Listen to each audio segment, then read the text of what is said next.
E então, pessoal, eu prometi fazer um vídeo explicando da relação que a constelação familiar tem com as religiões. E é muito importante que isso seja muito bem entendido, porque existe uma grande confusão. Constelação familiar não tem nada a ver com religião, ou misticismo, ou espiritualismo, ou qualquer tipo de crença religiosa. A constelação familiar é um método terapêutico baseado em ciência, baseada nas perspectivas quânticas de realidade, onde existe um arquivo de memória dos sistemas familiares, os quais a gente capta de forma inconsciente para gerar conteúdos e habilidades para as nossas vidas. Porém, a gente capta e trazemos de lá também os traumas, os sofrimentos que os nossos familiares tiveram, nós trazemos como se fossem sofrimentos nossos e repetimos esses sofrimentos na nossa vida. É isso a constelação familiar. Por que tem essa confusão danada de associar a constelação familiar com o espiritismo? Eu acredito que seja por dois aspectos.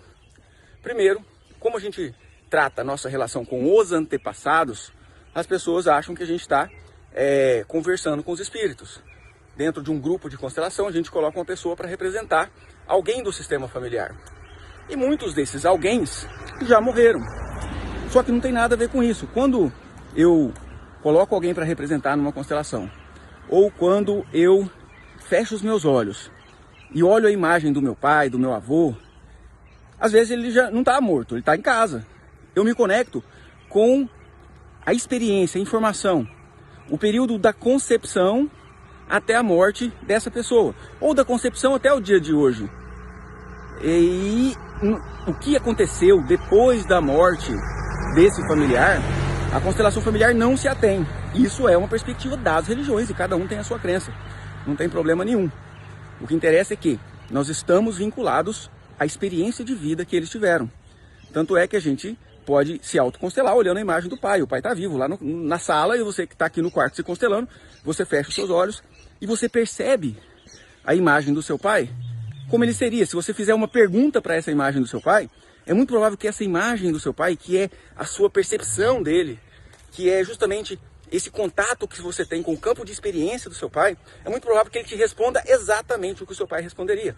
E é esse acesso ao campo informacional que a gente trabalha aqui na constelação familiar. E não tem nada a ver com espíritos, ok? Então essa é a primeira confusão que acontece. A segunda confusão que acontece é porque o Bert Hellinger, que criou o método, chamou no alemão colocações familiares. Porque você coloca pessoas para representar os componentes de um sistema familiar. Só que quando foi para o inglês chamando constellation. E quando veio para o português, veio chamando constelação. E aí dá uma confusão com astrologia, né, com misticismo, seja lá o que for. E que não tem nada a ver uma coisa com a outra. Ah tá, tem uma terceira confusão que aparece também. É que existe um termo no alemão que está muito mais relacionado à essência, à consciência profunda. E que vem traduzido para o inglês e para o português como alma. Então, muito nos livros falam, a alma da pessoa tem um impulso para a vida ou tem um impulso para a morte. A alma da pessoa, a alma. Quando fala alma, quer dizer essência, quer dizer a consciência profunda de cada ser humano. Não tem nada a ver com espíritos, beleza? Estou fazendo esse vídeo para deixar bastante claro sobre isso. Eu tenho a minha religiosidade totalmente cristã, né?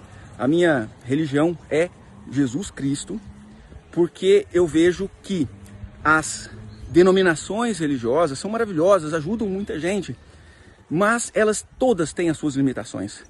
Então, já há muito tempo, eu não faço questão nenhuma de levantar bandeira religiosa. Eu acho que isso, para mim, pelo menos hoje, não faz sentido brigar, concorrer por causa de uma coisa que está aí para todo mundo. Jesus é um só e está para todo mundo, e a gente tem que absorver dele o que ele tem de bom.